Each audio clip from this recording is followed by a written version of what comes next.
Additional তাছাড়াও এই 24,203 জন teacher যেটা ভ্যাকেন্ট আছে সেটা সব মিলিয়ে, তাছাড়াও আরও অ্যাডিশনাল আমরা কিছু ভ্যাকেন্সিস ক্রিয়েট করেছি, কারণ আমাদের অনেক খালি পোস্ট আছে। আমি আপনাদের আগেই বলেছি, এক্সট্রা পোস্টও করা হচ্ছে। যারা কাজ করেছেন এতদিন তাদের একটা এক্সপিরিয়েন্স অ্যাডভান্টেজও আমরা দেব, যাতে তারা তাদের কর্মস্থানে থেকে যেতে পারে।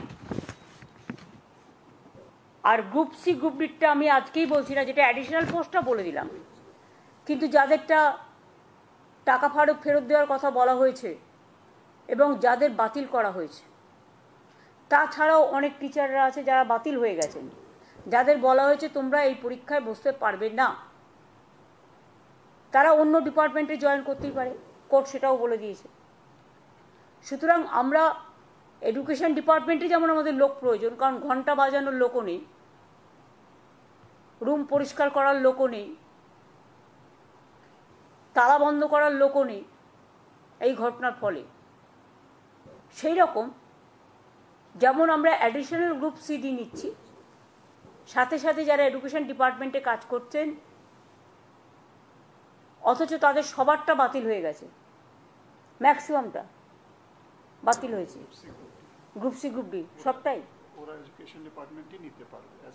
হ্যাঁ, তাহলে ওরা এডুকেশন ডিপার্টমেন্টেও অ্যাপ্লাই করতে পারে। ওরা তাছাড়াও আমরা আরও 3-4টে ডিপার্টমেন্ট অপশান দেবো, কিন্তু সেটা আমরা আলাদা করে নোটিফাই করব, কারণ যেহেতু ওটার সাথে এটার সম্পর্ক নেই। আর আমরা যেহেতু চাই না কারো চাকরি চলে যাক, কেউ ব্যাংক লোন নিয়েছে, কেউ গাড়ির লোন নিয়েছে, কেউ বাড়ির লোন নিয়েছে, কারো বৃদ্ধ বাবা মা আছে, কারো ছেলেমেয়েরা আছে, তাই মানবিকতার স্বার্থে তারা নিশ্চয়ই অ্যাপ্লাই করতে পারে, এডুকেশন ডিপার্টমেন্টেও করতে পারে, এবং তাছাড়া আরও 3-4টে ডিপার্টমেন্ট আমরা দিয়ে দেবো, যাতে যেটা তারা প্রয়োজন মনে করবে সেই নোটিফিকেশনটা আমরা 3-4 দিন পরে করে দেবো। দর্শক, আমি মুখ্যমন্ত্রীর পুরো বক্তব্যটা শুনে আপনাদের সময় নষ্ট করতে চাচ্ছি না, কারণ মুখ্যমন্ত্রী যেটা চেয়েছেন যারা অযোগ্য তাদের চাকরিটা বাঁচানোর জন্য, যারা যোগ্য তাদের চাকরি বাছুক না বাছুক সেইগুলো নিয়ে মুখ্যমন্ত্রীর কোনো মাথা ব্যথা নেই। কার্যত যারা যোগ্য চাকরি প্রার্থী তাদেরকে হাত পা বেঁধে মাঝ সমুদ্রের মাঝে ফেলে দেওয়া হলো, এটাই হলো, তাছাড়া কি হলো? মুখ্যমন্ত্রী আজকের দিনে দাঁড়িয়েও বলছেন যারা অযোগ্য আছেন তাদের কোনো না কোনো ভাবে কোনো ডিপার্টমেন্টে বা কোনো সরকারি চাকরিতে তাদেরকে ঢুকিয়ে দেওয়া হবে। ভাবুন, মুখ্যমন্ত্রীর মন মানসিকতা এখনো যারা অযোগ্য চাকরি প্রার্থী তাদের জন্য মন কাঁদে, এবং বলেন মানবিক যারা চুরি করেছে তাদের বলা হচ্ছে মানবিক দিকটা তাদের ভাবতে হবে। অনেকেই তো চুরি করে রাজ্যে চুরি করে ধরা পড়ে, তাদের কেন পুলিশ ধরে নিয়ে আসে? তাদের সংসার আছে, ফ্যামিলি আছে। মুখ্যমন্ত্রী যেটা বলার চেষ্টা করলেন সবার চাকরিটা বাতিল করে দেওয়া হয়েছে, কোর্ট বাতিল করে দিয়েছে, তাহলে তাদের সংসার আছে, অমুক আছে তমুক আছে। যারা চোর তাহলে তাদেরও তো সংসার আছে, বউ বাচ্চা ছেলে মেয়ে সবাই আছে, তাহলে তাদের কেন পুলিশ ধরে নিয়ে আসে? প্রিয় দর্শক, আমি নয়ন রায়, আপনারা দেখছেন হাবড়া টিভি। দর্শক, কারো পাঁচটার সুযোগ নেই পাঁচারটা আসেনি। অথেন্টিক করে বাস্তব রিয়েল কথাটা বলছি, যেটা সত্য সেটাকে স্বীকার করতে হবে, অন্যায়ের বিরুদ্ধে প্রতিবাদ করতে হবে। অন্যায়ের বিরুদ্ধে আমাদের প্রতিবাদ চলছে, চলবে। তবে আপনাদের বলবো ভিডিওতে লাইক করে চ্যানেলটা সাবস্ক্রাইব করে পাশে থাকবেন, সঙ্গে থাকবেন। দর্শক, এবার পয়েন্টে আসি। গতকালকে মুখ্যমন্ত্রী প্রেস মিট করে এসব বিজ্ঞপ্তি দিয়েছেন এবং যারা যোগ্য চাকরি প্রার্থী তাদের খুব শীঘ্রই পরীক্ষায় বসার নির্দেশ দিয়েছেন বা সবকিছু ঘোষণা করবেন। এবং যেটা খবর 44,000 পোস্ট বর্তমানে খালি শিক্ষকের। এখন সেই 40,000-এর ভিতরে কয়েক লক্ষ পরীক্ষার্থী থাকবেন, যারা পুরনো আছেন তারা থাকবেন, যারা নতুন আছেন তারা থাকবেন। যারা যোগ্য প্রার্থী তাদের আজকে মুখ্যমন্ত্রী বললেন যে কোর্টের অর্ডার আছে, কি করব, তোমরা পরীক্ষায় বসো। তাহলে কোর্টের অর্ডার তো আগেও ছিল, যে কোর্ট এটাও বলেছিল কারা যোগ্য কারা অযোগ্য সেটাকে আপনারা বেছে আমাদেরকে দিন, সেই কাজটা মুখ্যমন্ত্রী আপনি তো করেননি, তখন তো কোর্টের অর্ডার মানেননি। আজকে কোর্টের উপরে দায় চাপাচ্ছেন যে কোর্ট বলছে সবাইকে চাকরিতে বা পরীক্ষাতে বসার জন্য, তাই আপনারা কোর্টের অর্ডার মেনে পরীক্ষাতে বসুন। এই 40,000 পোস্ট খালি কয়েক লক্ষ পরীক্ষা দেবেন, সেখানে যারা যোগ্য প্রার্থী চাকরিটা আগে পেয়েছিলেন তারা কি সবাই চাকরিটা পাবেন? আমার প্রশ্ন আছে, সবাই পাবেন?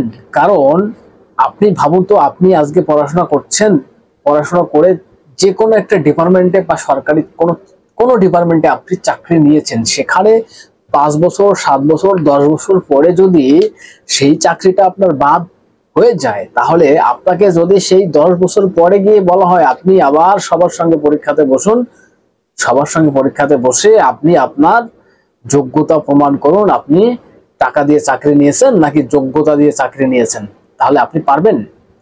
আমি একটাই কথা বলবো দর্শক, কোর্টের অর্ডার আছে, যদিও এটা বলা আমার ঠিক না, যারা চাকরি হারা আছেন যোগ্য, তাদের এই পরীক্ষায় না বসে তাদের করা উচিত কি? তাদের করা উচিত যে এই মুখ্যমন্ত্রীর বিরুদ্ধে, অর্থাৎ এই সরকারের বিরুদ্ধে বিদ্রোহ ঘোষণা করা, যে হয় তুমি যোগ্য অযোগ্যদের আলাদা করে ছাড়ো, না হয় তুমি 14 তলা থেকে সরে যাও। 14 তলা থেকে ঝাঁকুনি মেরে নামাতে হবে নিচে, হয় তুমি যোগ্য অযোগ্যদের আলাদা করে দাও, না হলে তুমি ক্ষমতা ছেড়ে পালাও। সরকারের বিরুদ্ধে অর্থাৎ মুখ্যমন্ত্রীর বিরুদ্ধে মানে কার্যত বিদ্রোহ ঘোষণা করা উচিত যারা যোগ্য চাকরি হারা তাদের। দর্শক, আমি আর একটা কথা এখানে বলি, কোর্ট যখন চাকরিগুলোকে বাতিল করে দিল, আমার একটা আক্ষেপ আছে এখনো পর্যন্ত। কেন বলছি? যারা চুরি করেছে তাদেরই হাতে আবার চাকরির পরীক্ষা দেওয়ার সুযোগ, বা তাদের হাতে সবকিছু ছেড়ে দিল কোর্ট, যে যারা চুরি করেছে তাদেরকে আবারও সেই দায়িত্ব দেওয়া হয়েছে যে তোমরা এবার ঠিকঠাক করো। এরা কি ঠিকঠাক করবে? আপনার মনে হয় যে এরা দায়িত্বটা ঠিকঠাক করে পালন করবে? কোর্ট যখন চাকরিটা সবার বাতিল করে দিল, তাহলে উচিত ছিল এই বিষয়টাকে পুরো সরকারের হাত থেকে নিয়ে তাদের নিজস্ব দায়িত্বে নেওয়া দরকার ছিল। কারণ এই চোরের সরকার আবার কি করবে আপনারা ভাবছেন? ভেবে দেখবেন একবার আমার কথাটা। যারা টাকা দিয়ে চাকরি নিয়েছে তাদের কিন্তু কোনো টেনশন নেই। কেন বলছি? তারা বা তাদের চাকরি বাঁচানোর জন্য মুখ্যমন্ত্রী মমতা ব্যানার্জি সব সময় তৈরি, বরঞ্চ যারা যোগ্য তাদের চাকরিটা অনিশ্চিতের মুখে। কেন বলছি? যারা টাকা দিয়ে চাকরি নিয়েছে, তাহলে তাদের চাকরি যদি মুখ্যমন্ত্রী না বাঁচাতে পারেন, তাহলে ওই কালীঘাটের টালির চালা খুলে নেওয়ার চেষ্টা হবে, ওই অভিষেকের বিলাসবহুল বাড়ির সামনে গিয়ে ধর্ণা দেওয়া হবে। মুখ্যমন্ত্রী চাইবেন এইবারও যে যারা অযোগ্য আছে, যাদের টাকা নেওয়া হয়েছিল বা নিয়ে চাকরি দিয়েছিল, তাদের চাকরিটা যেন বাঁচে, যোগ্যরা বাঁচুক, মরুক, যা করুক করুক, যারা অযোগ্য তাদের চাকরিটা আমার বাঁচাতে হবে। এবং এটাও হবে দেখবেন, কারণ এই এসএসসি মামলা হওয়ার পরে বা হওয়ার আগে আরো কয়েক হাজার টাকা বা কয়েক হাজার জনের টাকা নিয়ে রেখেছে এই তোলামূল। কেন নিয়ে রেখেছে? চাকরি দিবে বলে। হঠাৎ করে মামলা হয়, সেটাকে সবকিছু বন্ধ হয়ে যায়। এখন ওই যাদের কাছ থেকে টাকা নিয়েছিল তাদেরও আশ্বাস দিয়ে রেখেছে, সবুর করো বাবা, সবুর করো, হবে হবে, তাদেরও চাকরিতে ঢোকানো হবে। এই সরকারের দুর্নীতি বা এই শিক্ষা দুর্নীতি কোনোদিনও শেষ হবে না। এই সরকার থাকাকালীন আবারও একটা দুর্নীতি করবে, আবারও একটা বড় দুর্নীতি করবে এই শিক্ষক নিয়োগে। দেখবেন সব থেকে প্রবলেমে যারা পড়বে, যারা যোগ্য চাকরি হারা প্রার্থী, তারাই প্রবলেমটাতে পড়বে। কারণ সবাই চাকরিটা পাবে না পরীক্ষা দিয়ে, এটা হচ্ছে প্রথমত।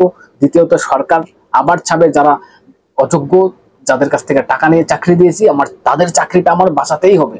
এবং যাদের টাকা নিয়েছিলাম তাদের চাকরি দিতে পারিনি, তাদের চাকরিটা আমার দিতেই হবে, তাতে যোগ্যরা মরুক আর বাঁচুক, এটাই হবে। দেখবেন একটু আগে বললাম না, যারা যোগ্য প্রার্থী তারা পরীক্ষাতে না বসে সরকারের বিরুদ্ধে, মুখ্যমন্ত্রীর বিরুদ্ধে বিদ্রোহ ঘোষণা করা উচিত কাল থেকে। যে আমরা কোনো পরীক্ষা দিতে পারবো না, আমরা কোনো পরীক্ষায় বসতে পারবো না, যারা অযোগ্য আছে তাদের বাছাই করো, যারা যোগ্য আছে তাদেরকে বাছাই করো, কোর্টকে লিস্ট দাও, আমরা কোনো পরীক্ষাতে বসতে পারবো না। কারণ এই বিদ্রোহ ঘোষণা করা উচিত মুখ্যমন্ত্রীর বিরুদ্ধে। দর্শক কি বলবেন? আপনারা গুরুত্বপূর্ণ মতামত জানাবেন আপনাদের কমেন্ট করে, এবং নজর রাখবেন হাবড়া টিভিতে। চ্যানেলটাকে সাবস্ক্রাইব করে পাশে থাকবেন, সঙ্গে থাকবেন।